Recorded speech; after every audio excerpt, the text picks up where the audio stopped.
টঙ্গীর হাজিমাজার বস্তিতে পুলিশের আকস্মিক অভিযান 270 গ্রাম হেরোইন 20 পিস ইয়াবাসহ 40 মাদকাসক্ত গ্রেপ্তার। গাজীপুর প্রতিনিধি। এখান থেকে মাদক সেবন করে এখানে এসে ঘুমায়। আমার মনে হয় যে প্রচুর পরিমাণ ছিনতাইকারী যেটা আপনারা ঢাকা সহ এবং গাজীপুরে থাকে, যারা বিভিন্ন জায়গায় অপরাধ করে সে এখানে জায়গা নেয়।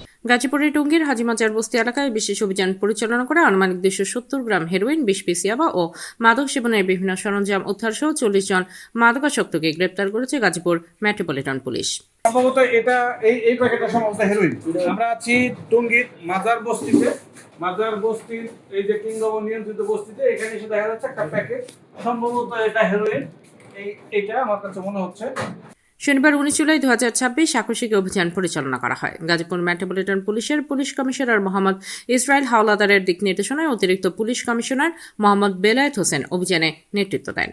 অভিযান চলাকালে বস্তি এলাকায় তল্লাশি চালিয়ে আনুমানিক 270 গ্রাম হেরোইন, 20 পিস ইয়াবা এবং মাদক সেবনের বিভিন্ন সরঞ্জাম উদ্ধার করা হয়। একই সঙ্গে ঘটনাস্থল থেকে 40 জন মাদকাসক্তকে গ্রেফতার করা হয়। মহানগর এলাকায় আইন শৃঙ্খলা পরিস্থিতি স্বাভাবিক রাখা, মাদক ব্যবসা ও মাদক সেবন প্রতিরোধ এবং জননিরাপত্তা নিশ্চিত করতে নিয়মিত বিশেষ অভিযান পরিচালনা করা হচ্ছে। ভবিষ্যতেও এ ধরনের অভিযান অব্যাহত থাকবে বলে জানিয়েছে পুলিশ।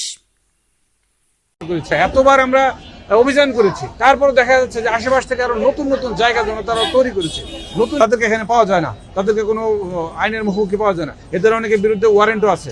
আমরা ধরার জন্য চেষ্টা করছি। বাংলাদেশের যেখানে থাকুক না কেন, যদি কেউ তথ্য দেয়, আমাদের সাহায্য করে, আমরা অবশ্যই তাকে সেখান থেকে ধরে নিয়ে আসবো। 5টি বস্তি সেদিন গেলাম, কড়ইতলা, কলাবাগান, ওখানে বেঙ্গলের মাঠ, 5টা বস্তি এক জায়গাতে, কয়েক লক্ষ মানুষ এখানে বস করে। আমি শুনলাম একজন অফিসার বলেন যে প্রায় 3 লক্ষ মানুষ একসময় জরিপ করা হয়েছে।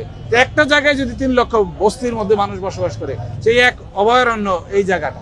এখান থেকে অসংখ্য মাদক সেবী যারা অন্যান্য অপরাধের সূতিকাগার, এখান থেকে মাদক সেবন করে এখানে এসে ঘুমায়। আমার মনে হয় যে প্রচুর পরিমাণ ছিনতাইকারী যেটা আপনারা ঢাকা সহ এবং গাজীপুরে থাকে, যারা বিভিন্ন জায়গায় অপরাধ করে সে এখানে জায়গা নেয়। আপনারাই মূল্যায়ন করবেন।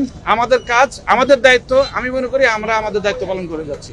সব শ্রেণীর মানুষ এখানে পেয়েছি, ব্যাংকার পেয়েছি, ছাত্র পেয়েছি, বিভিন্ন বিশ্ববিদ্যালয়ের ডক্টর পেয়েছি এখানে, তারপর এই ছাত্রছাত্রী তো পেয়েছি। বিভিন্ন জন পিতামাতার কাছে বলেছে উত্তরাতে সে বাজার করতে আসছে, চলে আসছে এখানে মাদক সেবন করতে। মিরপুরে থেকে সে চলে আসছে এখানে, পরিবার জানে মিরপুরে সে একটা শপিং এ গেছে বা একটা কাজে গিয়েছে, এখানে চলে আসছে। বিভিন্ন স্থান থেকে ঢাকার এই কাজের নাম করে এসে তরুণীরা, অনেক মেয়েদেরকে এখানে আমরা দেখতে পাচ্ছি।